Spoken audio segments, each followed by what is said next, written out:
7 days before his official retirement date. His badge stopped working at the front door. He stood there in the cold morning air, swiping it 3 times against the reader. Before a security guard he didn't recognize walked over and told him quietly that his employment had already been terminated. No pension bonus, no retirement dinner, no gold watch. Just a cardboard box waiting for him at the front desk, packed by someone else, with his coffee mug wrapped in a paper towel. By the end of this video, the same company that threw him out with 7 days left will be begging him to come back, and he won't answer the phone. Walter was 59 years old. He'd started at Danfield as a warehouse floor supervisor at 28, and worked his way up to director of regional operations over 3 decades. He knew every supplier contract by memory, every account manager's birthday, every quiet inefficiency in the shipping schedule that nobody else had bothered to notice. The company had recently been acquired by a private equity firm, Halbrook Capital, 18 months earlier. New leadership, new spreadsheets, new language nobody at Danfield had used before. Words like synergy realization and headcount optimization. Walter had sat through 4 rounds of layoffs already, watching younger colleagues get quietly walked out with a box and an NDA. He assumed his 3 decades of tenure made him untouchable.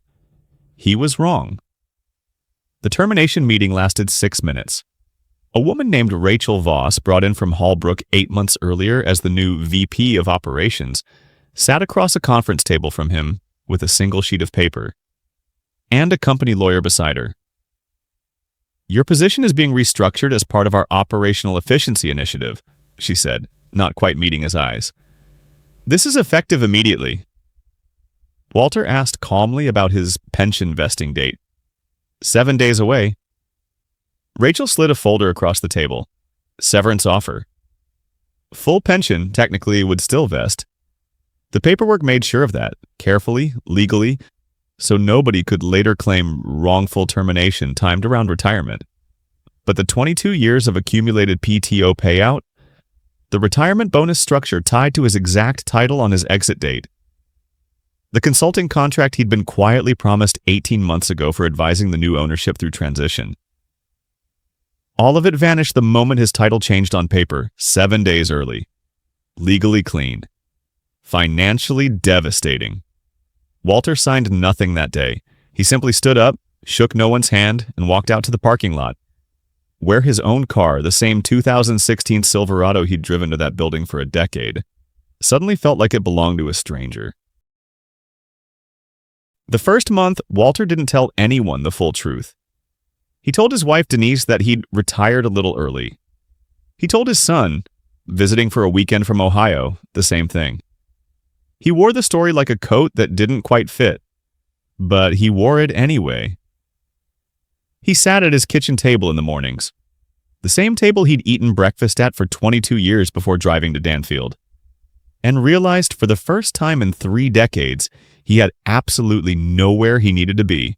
He filled out unemployment paperwork at the state office downtown, sitting in a plastic chair alongside people 40 years younger than him, feeling a specific kind of humiliation he'd never once prepared for. The claims officer processing his form didn't recognize his name, didn't know he'd once managed a 9-figure regional supply operation. To her, he was just another line item, a middle-aged man whose termination reason field read "position eliminated." He'd expected somewhere in the back of his mind that 31 years of loyalty would matter to somebody. It mattered to exactly no one. 6 weeks in, Walter drove out to a diner on Route 9, a place he used to stop at during supply runs early in his career, back when he still drove the trucks himself. He sat in a booth alone, coffee going cold, and ran into Priya Anand, a former logistics coordinator who'd been laid off from Danfield 11 months earlier, during the second round of Halbrook's cuts. She'd started something small since leaving, a regional freight brokerage, matching independent truckers with shippers who'd gotten squeezed by Danfield's newly bloated pricing under private equity ownership. "You still know every supplier contract in 3 states, Priya said, sliding into the booth across from him. "You could build something. You just need somebody who still believes in you enough to help." Walter didn't say much that day. He drove home with the radio off, turning her words over for 200 miles of empty highway inside his own head.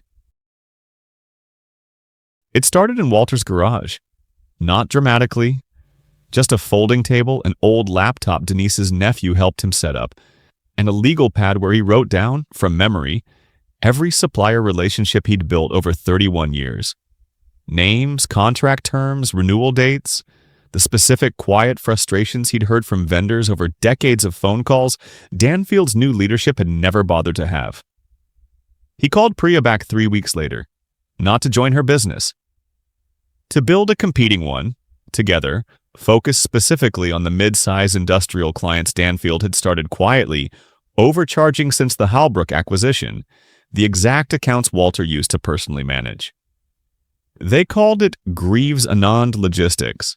No fancy office. A shared workspace above a hardware store in town, 2 folding desks, a second-hand printer that jammed constantly. Walter drove personally to 11 of his old clients over the following 2 months. Men and women he'd built relationships with over decades, who'd been quietly absorbing Danfield's new fee structures without anyone from the company checking in on them anymore. He didn't pitch. He mostly just listened, the way he always had. By month 3-4 of Danfield's largest regional accounts had moved their business to Greaves Anand. Rachel Voss back at Danfield apparently didn't notice until the 4th account left.